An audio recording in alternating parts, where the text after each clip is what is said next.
So in this video, I'm going to share my experiences with Hurricane Helene and the uses of technology to help me and my mother get through it. I know this channel is normally a tech channel, so if you're here just for the tech, this video does have chapters. You can go straight to the technical stuff like the Enphase backup system that helped us get through the grid outages and such. But first, I'm going to show you the storm, the preparation, the damages, all that. So if you people are here for that, because the algorithm fed you that, because you like looking at the Mother Nature in its fullest destructive power, then that's chapter selection 2. But here I was when the storm was incoming. The storm was down here. I took lots of pictures of the incoming. And I also used this site is actually my best storm tracker.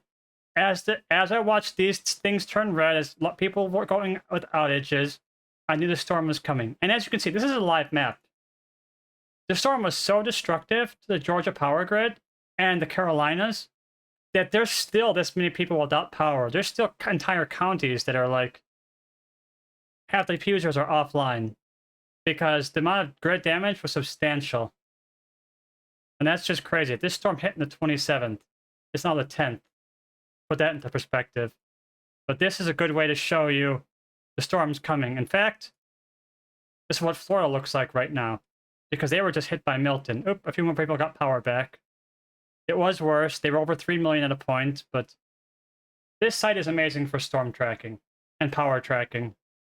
As well as if your power's out, you could you can slowly watch it turn better, and you know they're coming. Like, you can see the progress as it gets closer to your area being green and blue again. Anyways, let me close that. The storm is coming. When this picture was taken, this is where the storm was, basically. And the original forecasted track was to go this way. This is where I am. That's not what happened.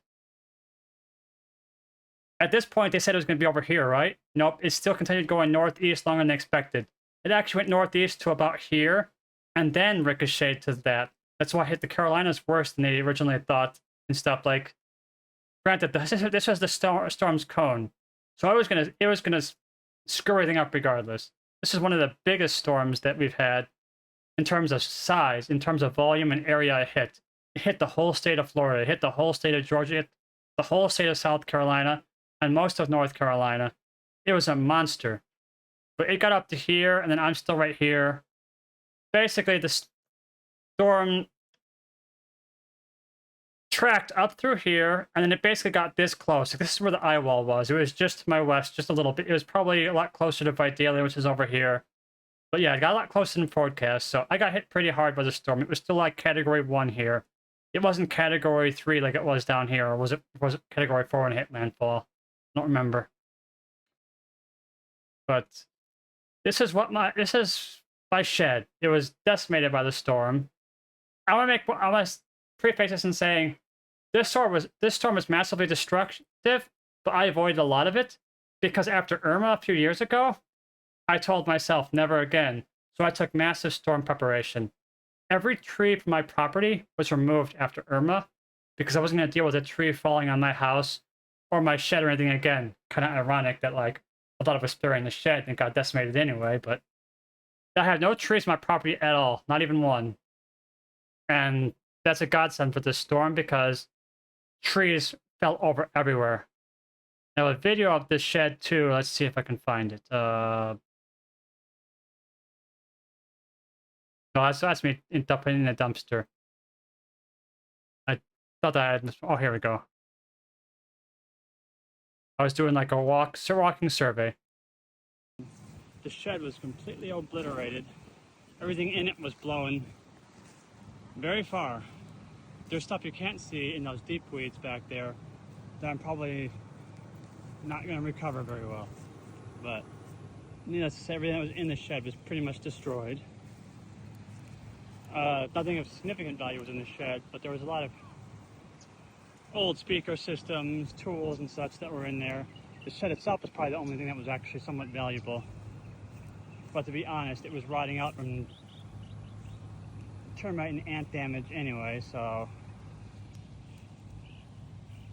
it was not going to survive a storm. But That's the damage so far. Oh, and some broken tree limbs. The fence got bent a little bit, but it's still functional. The down tree over there. 2 down trees over there. Notice that there's literally no trees on this property whatsoever, like I said, except for that one. There's one tree here, because it's so far from the house, the most it's going to crush is a fence. Ironically, as old and flimsy as this tree is, the only one that snapped was this branch here. And it didn't even fall all the way off. I gotta actually get this branch off because it's going to dry rot if I don't. I'll get that later, but basically you can see that, like I said, there used to be a whole, like, 9 trees on this property, and a nice picnic area in the center of the trees with shade. I hated getting rid of it. I did. But they were all pine trees, and those trees are flimsy as shit. And if the storm was ever... If we ever got an eye wall near us, where the winds went both directions, the tree could fall either way. The trees would be prime candidates for falling on the house over here. Or the pool.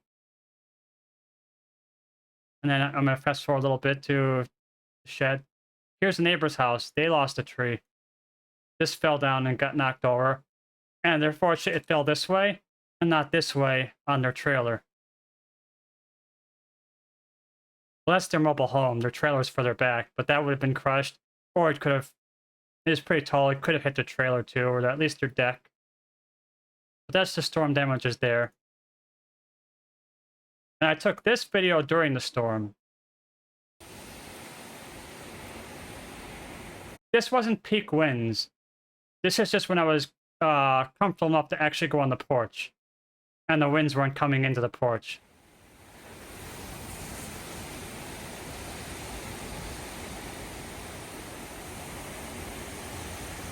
At this point, the grid is already offline. There are no lights in the neighborhood except for mine, because my house, well, it can operate off-grid for a long, sustained period of time, which is what the technical part of this video is going to be.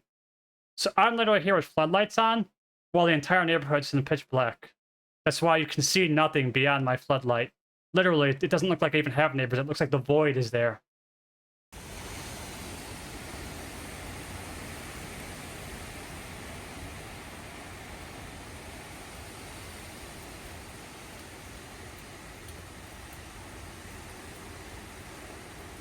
At the time I took this video, I think they said the sustained winds were only about 38 miles an hour with gusts up to like 62. So I peaked at sustained winds where I am about like 52 miles per hour with gusts up to like 74.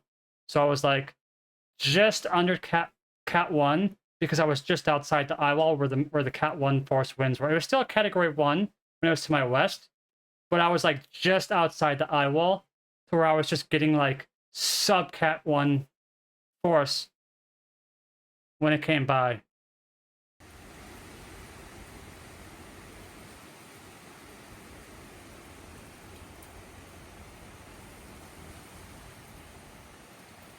I wish I'd gotten a better recording of that peak storm, but I didn't really get it. Because, like, when it was at peak, I didn't go on the porch. I kind of stayed in the house a little bit longer. Because, it was making my mother nervous. Let's see if it actually got another good gust in here.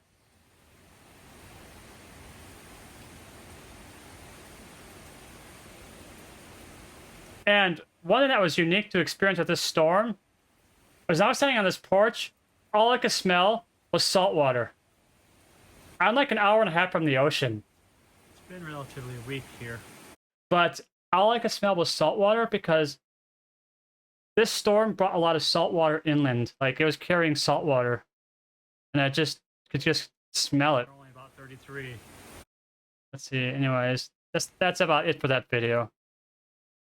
Then here's when I cleaned up the shed. This bin was empty before I brought all my debris here. Pretty much everything in here is mine. And some of it was in good shape. You know, the cooler, those chairs, these carpet cleaners. The truth of the matter is the shed was obliterated. And I've got nowhere to put the shit, so good or not, it had to go because I couldn't leave it outside. So, there were some losses for sure. These golf clubs were also mine. I'm leaving them outside because maybe somebody will take them. I'd hate to see them really thrown out. They've seen better days, but they're still decent. But yeah. To be clear, the backpack hanging on there is not mine. That was the only thing that's not mine. All my losses right here in a dumpster. But yeah, I came out easy. Like, let me be clear. I came out far less bad than everyone else because I was a storm prepper. Because I cleared every tree in the property. Because after Irma, where I went a week without power and lost all our food, and we had 2 refrigerators and a freezer full, we lost probably close to $600-700 worth of food during Irma. It's like, never again. You know, we got the backup power, we cleared the trees. I even got board cutouts that fit every window in the house, so if the storm is at least like Cat 2 or higher, I can board the windows with ease using something called ply clamps. Look them up, they're very useful. You could board up your windows without using nails or damaging your home. They're very useful. But this is post-storm. The linemen used the local food line as a staging area. And then they eventually, when they got more linemen in from out of state, they had an even bigger staging area somewhere else. This was their initial staging area. Now to go over the damages. After I assessed the damages around the house, I surveyed the damages around town. And I want to make one thing clear about when I was surveying the damages. There were a lot of pictures I didn't take because they were too personal. There were a lot of homes that had trees on them, trailers that were completely destroyed, and there were families outside of them that were cleaning up the wreckage in shambles, and I felt like those weren't my stories to tell. I'm not going to take pictures of people standing outside their wrecked home. So most of my pictures focuses on the impersonal damages, which is why you're going to see that when I go through my photos, I'm just showing you the impersonal damages. I did take a picture of this home because there was nobody standing around and the tree didn't fall in the house. And they also had another tree down here. This is downtown. There were 2 trees blocking the road. This road was actually closed for about 5 days. Power lines in the road, just laying on the ground. This is a common trend everywhere. This shop, this storefront, their roof was like a metal roof. It was ripped off. The siding was kind of damaged heavily. I'm pretty sure this is from this. I'm pretty sure it's from this building, just blown further down the road. This telephone pole is still standing, kind of. This is knocked down. Here's a tree in the road on top of power lines. This is one of those signs you drive by that's like, you know, people put advertisements on it. Well, this ad is not in service anymore. More trees in the road. This place, another metal roof. One thing that was very common when I drove around is a lot of metal roofs are ripped off. It was actually got to a point where I stopped taking pictures of them because I felt like it'd be more of the same. Metal roofs are not very strong against hurricanes. This used to be a traffic light. This one's gone. This one only has 1 light left. Obviously, there's no power, so it's not even illuminated. But obviously, almost every traffic light in this area sustained some damage, but this one took the most. Because these are the kind that hang from a wire. So obviously, they were probably flopping in the wind. And at some point, it just, goodbye. More trees in the road. I think this is either the same sign or a different sign. I can't tell. It's a different angle. Here's some of the downtown storefronts in lines. Pretty much every storefront sustained some amount of damage. Especially this one, the whole building collapsed. The whole roof collapsed in. This building actually was decimated. It's probably an older building compared to the rest, or just for some reason was less sturdy. But yeah, it did not survive the storm. Here's another downed tree. Here's that website. What it looked like when the storm came through. This storm came through up this way, but all the winds were east-facing. The storm spent most of its wind field was to the east, which is why it did the most damage to East Georgia and the Carolinas up over here on the east side. I already saw that picture. Hold on, let me actually go back here. There's another picture of the lineman. Here's another picture of us. Like, this one's actually a little bit earlier than the first one I showed. There were some outages on the west side, but the west side outages were not substantial damages. Like, this was taken on the 27th at 6 in the morning. So this is like basically barely post-storm. This was taken the 27th that night. They already were doing massive amounts of repair here because most of the damages here were minor. But most of the damages here were to like substations, high transmission lines, like big critical infrastructure to the point where they didn't even get to the residential repairs for days. And I'll get to that in a bit. Let's see here. I was continue taking pictures as they were repairing it. This is 2 days later. They had to start east from west because the power company basically stated that the high transmission lines, because I guess the power plant is actually over here somewhere. I don't know where. But the high transmission lines that carry power from here, further west, were mostly decimated. Like, they were decimated across the board. They said, at least in my county alone, they said there was 14 substations. Only 3 were operational post-storm. This is my county right here. And it had to do with the high transmission lines that feed power to the substations were decimated. So they had to repair those first, energize the substations, then start doing residential repairs. So there's basically like, as I get further in, you can see it's lighting up from east to west. This is like the second day. This is already like 5 days later. And it's still a mess. Then this was like on the 5th. I still had no power at this point, by the way. I was without power for 9 days. And during all this time, FEMA was heavily involved. They were going door to door to assess damages. They were giving away free meals. The Salvation Army was present. They were here's some footage, or not footage, but pictures from them doing handouts. And they were doing it just about daily. They were posting updates on Facebook where you could go to get water, ice, tarp, etc. I never went, not even once. They said supplies were limited. Come if you're in need. I wasn't gonna be one of those people who are like, yeah, give me free shit. No, that was for people in need. I was sitting in my house with power and well stocked because I was a storm prepper and I planned ahead of time. You know, I knew this storm was coming. I picked up water. I picked up toilet paper. I was well prepared. But you could see just about a daily occurrence. They were just out there doing stuff. The power company was posting daily updates, literally every day, explaining how bad things were and why the repairs were taking so long. The cell phone tower was knocked out, and I couldn't pick it up. Collins had no cellular communication at all for over a week. Reidsville had no cellular communication over the week. Claxton, which is further to the east, managed to get power much sooner, and even though they're like 12 miles away from me, I have a high-powered cellular antenna mounted on the side of the house that I was able to aim towards that town and pick up just enough cell signal to actually still have at least texting and emergency phone calls, while no one else even had a phone.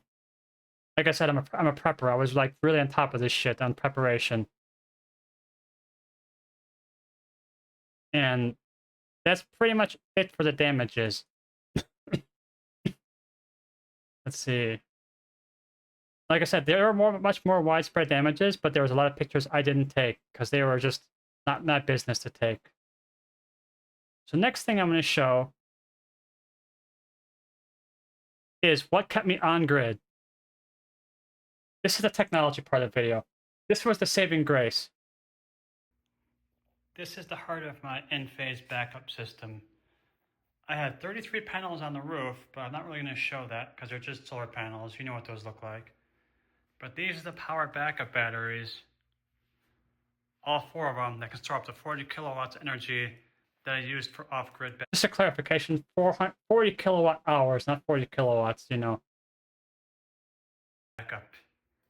this is the control box, which the modern systems actually do away with that component because they built the neutral forming transformers into the batteries and don't need this. But for generation 1, which is what I have, this device right here is what actually facilitates the off-grid transfer, because this disconnects you from the grid, and then the neutral forming transformer that's behind here handles the transition.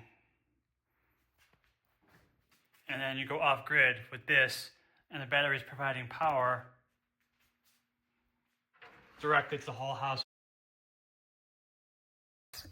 which just acts as the communication. TLDR, this is the brain. It also has breakers that go to the solar arrays on the roof, and satellite or cellular communication kit, which was useless because that was offline. Fortunately, it's connected to my it's hardwired to my Ethernet through this conduit wire that's hardwired to a switch. So it's still at internet access via the long-range antenna that was mounted inside the house that I already explained. Like I said, I'm like over-prepared for like storms. And that's about it here. And the garage is a complete mess because my shed was destroyed. And some of the stuff I brought in the house and had to throw it just wherever I could. And yeah. That's that. And another thing about my system, as I went over the breakers here. Another trick with whole home backup is if your system is not sized for your whole home, you might need to disable certain components to make sure the microgrid doesn't collapse. There are expensive switches you can have installed that do this automatically, to where certain appliances or circuits run to a separate box called a load controller. At least that's what Enphase calls it. Other brands probably call it something else. And what it does is, when you lose power, those circuits and only those circuits are cut off while the rest of the house still has full backup. I don't have that kind of setup because, I mean, those cost a few extra $1,000. If you can just know how to label your stuff accordingly, you just come out here and go, hey, it's we're off grid. Let me flip off the hot water heater, the dishwasher, just to make sure they stay off, which I did. I flipped off the hot water heater specifically, and only that until I got to cloudy days. When it got cloudy, I actually just set the thermostat of the air conditioning much higher so it wouldn't kick on as often. But like my system is sized to where I can run the AC and most things just electric. More clarification, the system's actually sized to run all of it. I've actually stress tested the system. I turned the hot water heater, the microwave, the dryer, and the air conditioning on at the same time and didn't collapse the microgrid. But that would absolutely drain the batteries ultra fast. It would actually drain the entirety of the 40 kilowatt storage in about an hour. So yeah, it's not a smart idea. But the point is it can do it. This system can provide, I'll actually show you because that's the next part of the video anyway. Now I'm going to load it into the actual system itself through the Enlighten Manager.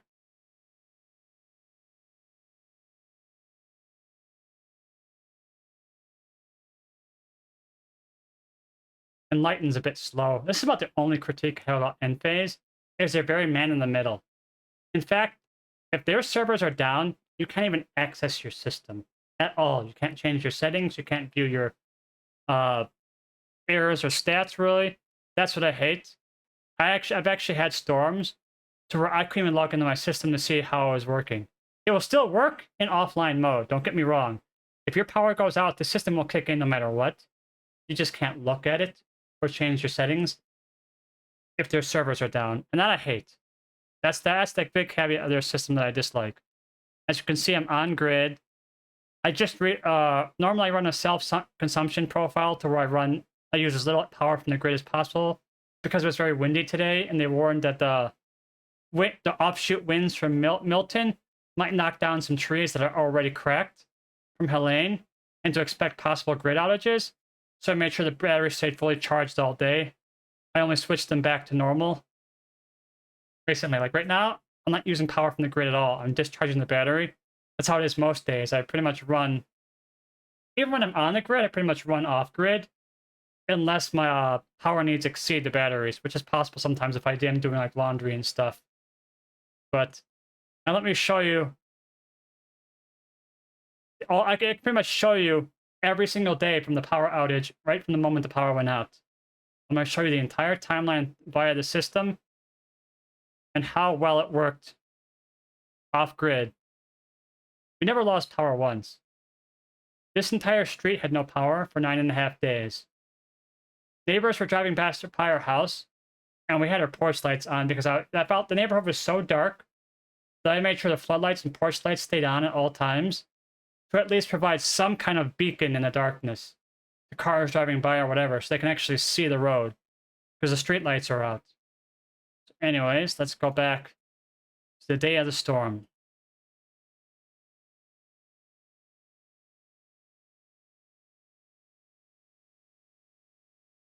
September 27th.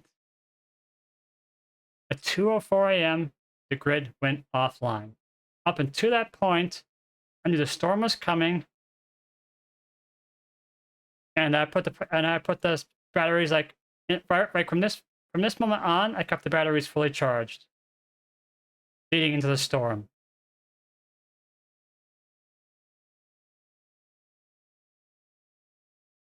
It's funny. You can even see that the father system has tropical storm warning issued on the 26th.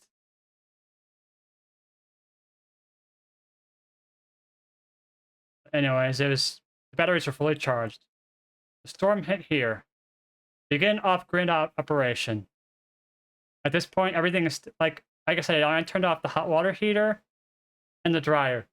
Every one of these spikes is the air conditioning kicking on for just to maintain temperature.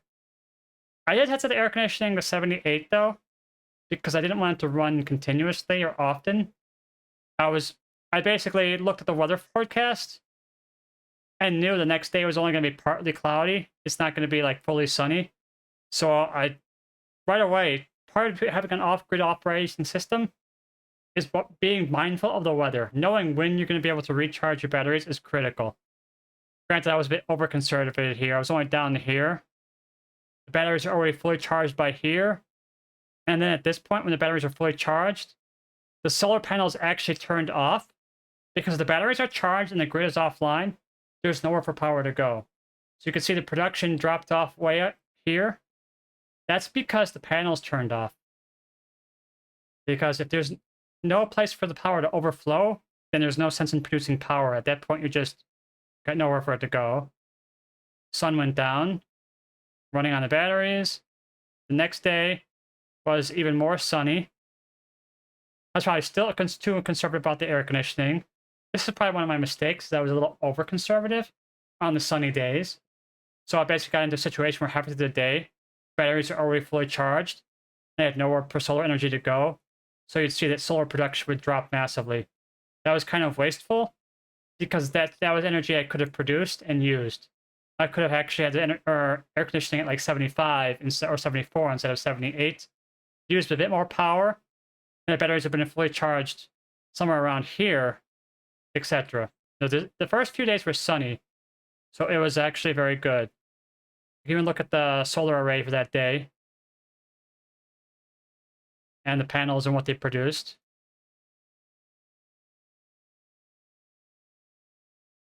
Okay. The next day, something similar. This day,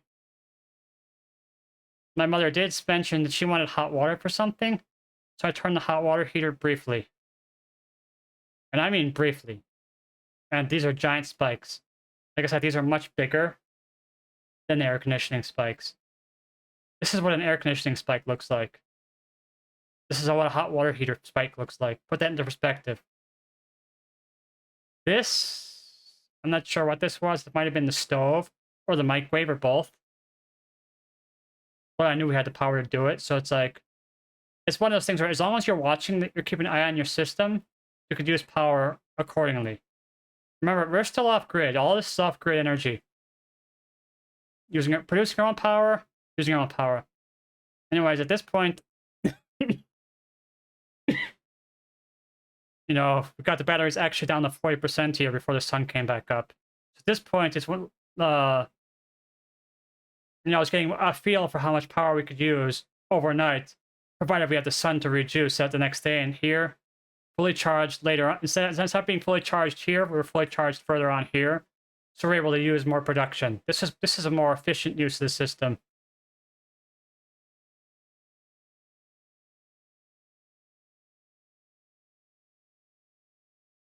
Here was a day it was forecast to be partly cloudy. On top of that, there was a lot of energy usage here. I think the air conditioning had to kick on for a long amount of time. But here's a day where I knew we were going to get poor clouds, and the batteries never even got into full power here. Never got fully charged by the time the sun went down. So overnight, I actually had the air conditioning off. In fact, both these days, I turned the air conditioning off like here and left it off until I went to bed. In which case, I turned it on long enough to make the house comfortable again. Because I knew it was I conserved long enough that the batteries had mostly fully charged, and they kind of mostly did. They got to 80%. And I did the same next day. The AC got turned off here and left off until I went to bed, turned on, and then was able to get back up to full charge again, which is good. Actually, no, not quite full charge. I got up to 76%, but or 96%, but still, it was pretty good. I actually had a system glitch this day, which kind of annoyed me. But like, the batteries weren't full charge, but it detected a grid instability. I don't know what's happening with the power grid, but because something weird was happening on with the power grid, it actually made the solar power panels turn off for a while and slowly turn back on. So even though the battery wasn't fully charged yet, it was only at 91%.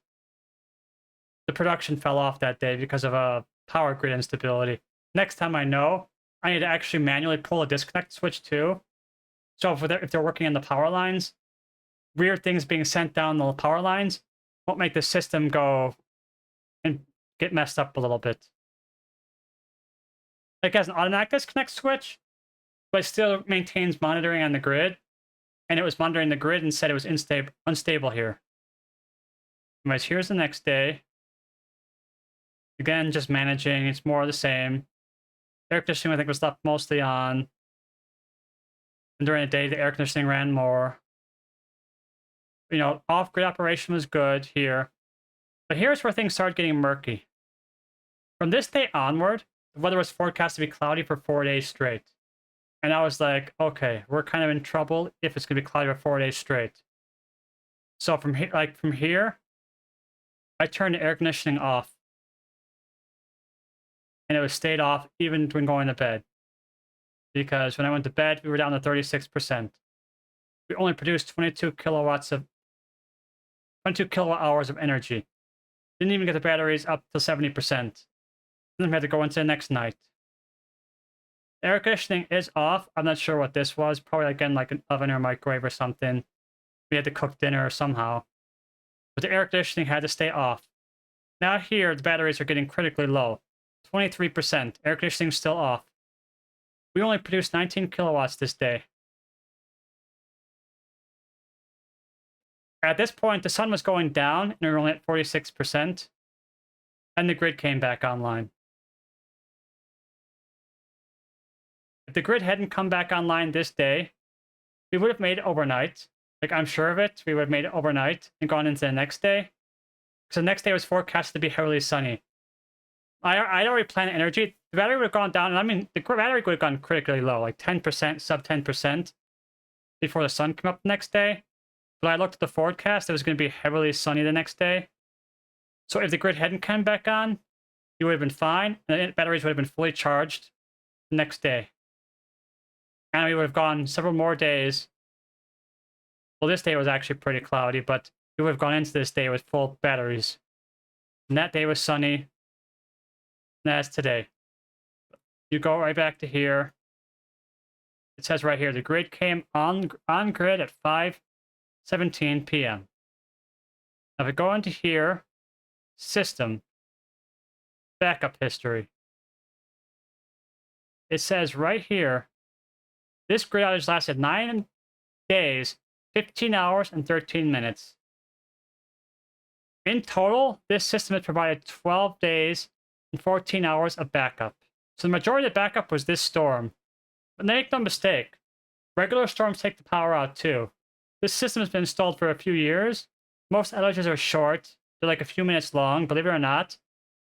There are power outages that are only a few minutes long, or just power brownouts, where the system kicks in for only a few minutes. Those happen often.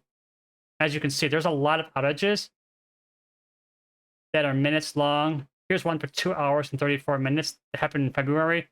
I don't know what happened then, but like, there's other outages. There's an outage here for 10 hours. I don't remember what happened that day. I think there was a bad storm that day. It wasn't a hurricane or a tropical storm. But 10 hours is still a long time to go without power. There's another 10-hour outage here. Again, July. See, in the summertime, losing power is a regular occurrence, even when you don't count for hurricanes. And I knew that when I got this system. That was like the selling point of the system, really. And a lot more short outages, etc. Yeah. 9 days, 15 hours, and 13 minutes off grid without ever losing light, refrigeration, didn't throw out any food. But think about this for a second. While my lights were on for 9 days, 15 hours, and 13 minutes, my neighbors weren't. Not over there, not over there, not across the street. Most of this town was in disarray. Everyone else lost their food. They sat in a house that was 90 degrees. They sat in the dark or with candles or flashlights. I watched TV and microwaved food. There's a stark difference between the quality of living that I had compared to my neighbors because of this system. So, if you live in an area like I do that's prone to storms, and you let the price tag of the system scare you, think about the price tag you have on the comfort of yourself or your family. Of my mother, who's 78 in the other room, with all kinds of health issues, that would be at risk if this house had no air conditioning for 9 days, almost 10 days here, in the summertime. Or even in the wintertime. There's been outages here in January. They were short, mind you, but they might not have been, you know? You have to think about these things. And with tax incentives, if you get a system like this, or even something less complex, maybe you don't get like a full solar system, but like a Generac or something. Although I'm really kind of against Generac because they have a fatal flaw, and that's they're not designed for 9-day outages. They're designed for few-hour outages, 1-day outages, and they'll go through natural gas, and you have to be restocked and serviced.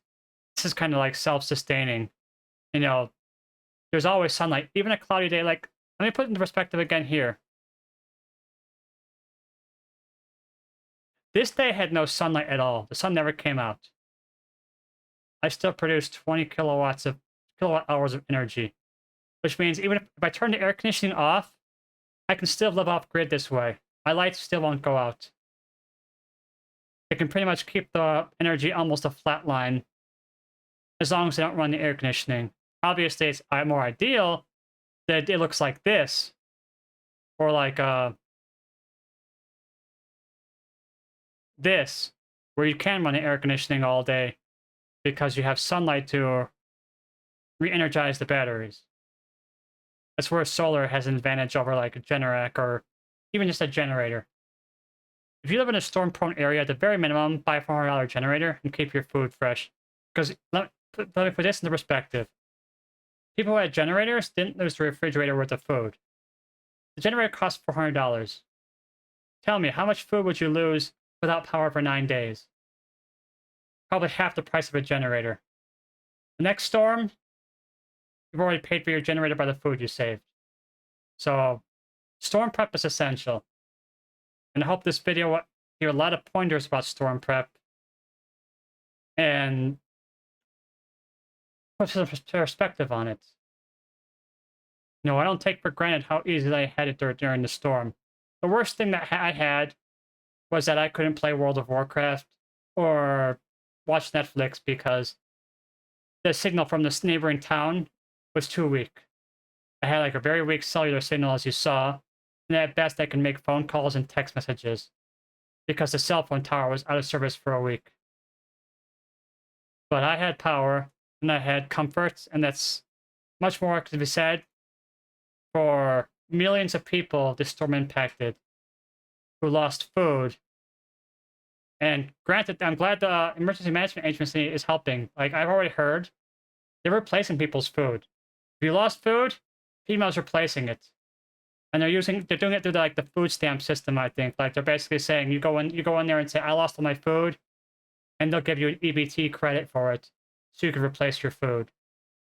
FEMA's been amazing, despite what some politicians are telling you about FEMA. FEMA's been taking care of people here. As you can see in the photos, here. They had food service trucks giving out hot meals. Cars lining up to get cases of water. As you can see here, they got pallets of water, truckloads of water. They were giving out MREs. FEMA was here. They were on the ground, taking care of everyone. Don't read the bullshit you see on social media. I was here on the ground. They were here. So anyways, I know this is a tech channel, and I spent a lot of time talking about non-tech, but the tech was a big part of it. Like, tech made a difference between sitting in the dark and sitting in the air conditioning. So if you're ever considering a system like this, feel free to ask me any question. I can answer a lot of them, give you a lot of feedback, and show you more about the system if you want to know anything. Or if you want to do your own research, look into the 30% tax credit, to where 30% of the cost of the system is reimbursed via taxes. But there's one thing salesmen won't tell you that I need to tell you so you don't get caught in this trap. They're going to tell you they're going to take 30% off the price, and then all you got to pay is 70% up front, or rather finance 70% up front, and then all you have to do is reimburse that 30% within the first year with your tax credit. And that makes you think, oh, that's cool. I'm going to get 30% back right away from the government, and I'll be able to pay it towards the loan, and they won't amortize the loan and raise it after a year. They lied to you. There's a minimum tax liability and a max amount of credit you're able to claim per year. I got the 30% tax credit. You know how long it's going to take for me to get it? 10 years. They're going to give me a small percentage of it every year for the next 10 years. So I wasn't able to pay back that 30%. So they did re-amortize the loan, and the loan payment went up by 30% after the first 12 months because I didn't pay off the percentage of the ITC credit. So don't let a salesperson trick you into it like that, and don't let them oversell you too. Price around and make sure it's a reputable company too, because one thing too about these systems is solar companies are going out of business left and right because a lot of them were shady to begin with. They were overselling, under-hiring, underprepared, and then they got into situations to where they were spread thin, they overspent, they went out of business, and all these customers that they had no longer have a provider. They have an issue with their system, they have no one to repair it.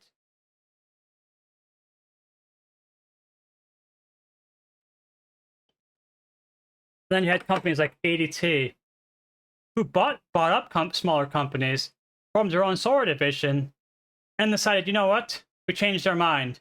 We're closing this division down. You're all on your own. And they even told customers they're not even going to honor warranties. They're like, yep, contact the manufacturer. We're not going to help you.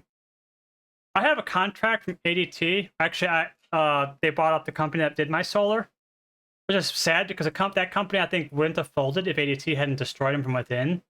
But big companies will do that. So I actually have no provider right now. I actually self-certified myself to repair the system myself and have done so already.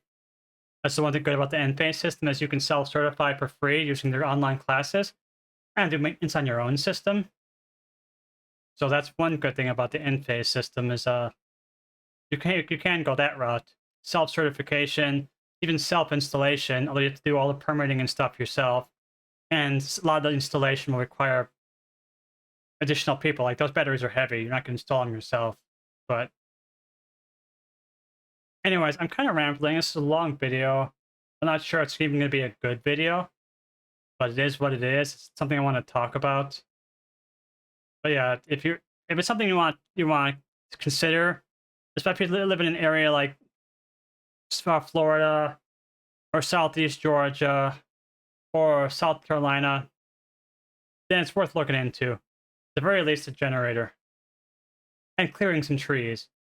Like it's worth just assessing your property and going, hey, is that tree close enough to fall on my roof and destroy my roof? If so, do I want that tree in my yard? Especially the type of tree. Pine trees especially are especially flimsy. You look at pine tree funny, it falls over.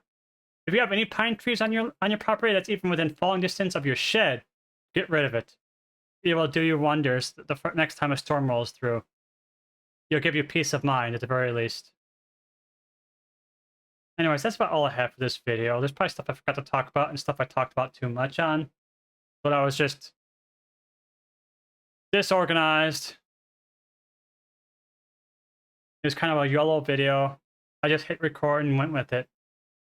But thanks for watching and hope you learned something. And if you stuck around this long, thank you for sticking around. And please post in the comments or like this video if you found it at least remotely helpful. Thank you for watching. And I'll see you in the next video.